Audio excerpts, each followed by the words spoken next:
Wichita was a wonderful city back in the 1970s. Just a nice Midwestern city where people could raise their family without any fear. Very safe, very good schools, very wholesome, family-oriented town. If you want to freeze Americana and go back, then Wichita was very much like that. No matter where you go in town, you will run into somebody you know.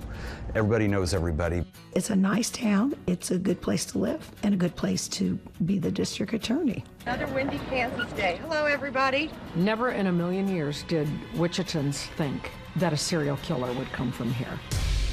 Kansas police now say Dennis Rader may be linked to 10 murders going back to 1974. Wichita, in many ways, simply grew up. Suddenly, the life you thought you had has just sort of vaporized. Oh, yeah, like every moment of your whole life was a lie, even back to before you were born. Dennis Rader was born on March 9th, 1945. He grew up an all-American boy playing cowboys and Indians. He was the first of 4 brothers, a very ordinary life.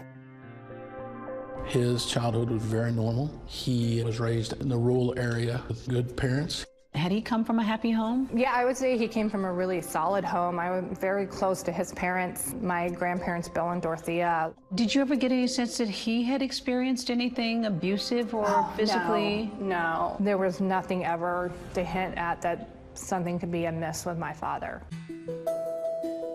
Paula was a member of Dennis Rader's parents' church. My dad and my mom met in the fall of 1970.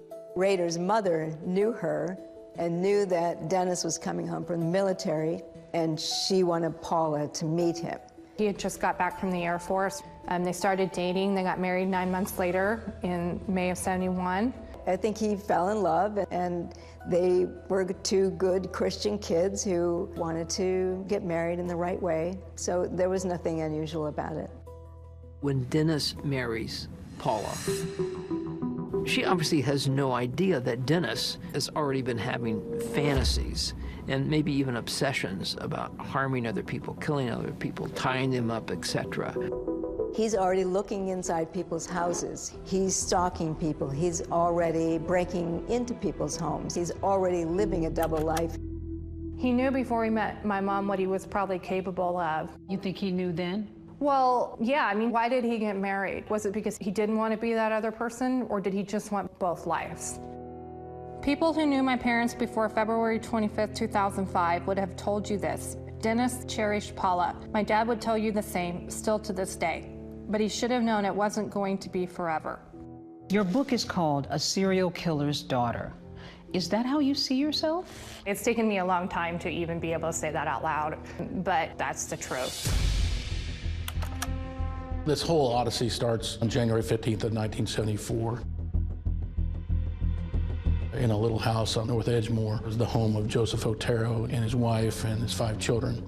He saw it was a corner house, just kind of everything about it attracted him. He says now that he spotted Mrs. Otero and one of her daughters when he was driving my mom to work and then stalked their family.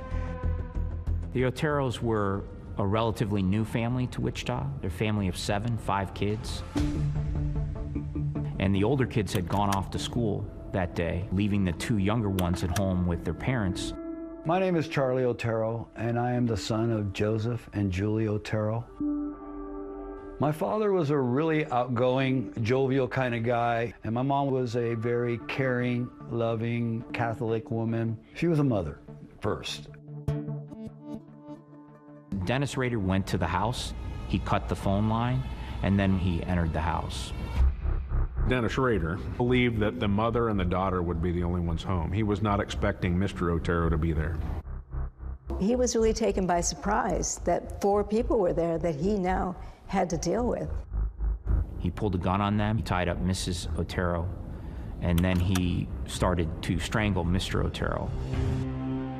He wanted that very close, personal engagement where their life was literally in his hands. So he wanted to strangle them. When the older children came back from school that day, they couldn't get into their house, so they forced entry into it. They discovered their parents. I ran down the hall, went in their bedroom, and saw my mother on the bed, my father on the floor. My heart just got ripped out of my chest. My life changed instantly. Charlie Otero ran to a neighbor's house, called the police. It was the police who discovered his little brother in another room and then found their sister. They went down into the basement and found Josephine. 11-year-old Josephine Otero will be bound with rope, and she's hanging just off the floor. He hangs her, probably has a fantasy about that, leaves his DNA at the scene, and leaves. I thank God every day that I didn't find Joey and Josie, because I don't know how I would have handled it. There's a lot of evidence collection that you don't know what you're going to do with. You want to collect everything because you get one shot at a crime scene. Law enforcement will collect DNA on the floor. They didn't collect it for analysis. They just did not have the technology. In 1974, who would think that DNA testing was going to be this criminal investigative tool? Myself and another reporter were on the scene of the Otero murder. And that murder was a little different because the police weren't saying anything. So we knew that something really terrible had happened in that house.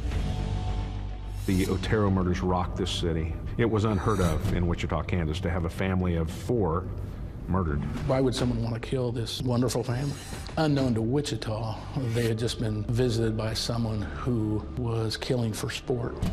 What he does next will make it perfectly clear that Dennis Rader is after much more than just murder. He really wants the spotlight. He wanted to be the most famous serial killer in the country.